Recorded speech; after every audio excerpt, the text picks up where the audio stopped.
बारिश की झड़ी में काव्या ने पुरानी हवेली का दरवाजा खोला। बाहर बिजली कड़की और अंधेरे ने उसके कंधे पर हाथ रख दिया। पिता की अचानक मृत्यु के बाद ये पहला मौका था जब वो इस घर में लौटी थी।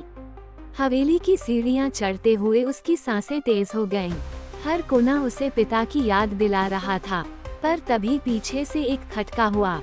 कौन है? उसने आवाज दी, मगर जवाब में सिर्फ खिड़की का पर्दा हवा से लहराया।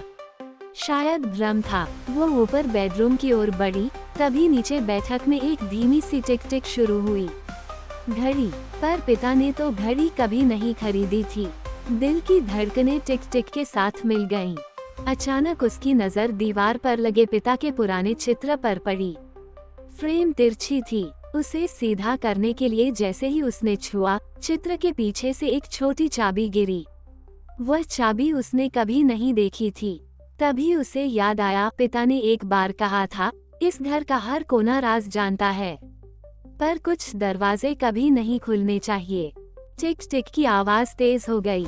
काव्या ने चाबी थामी और नीचे उतरी।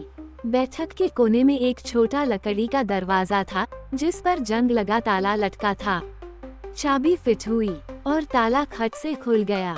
अंदर धूल भरी अलमारी में पिता के पुराने डायरी के पन्ने और एक पत्र मिला। काव्या, अगर तुम ये पढ़ रही हो तो मेरी मौत संयोग नहीं थी।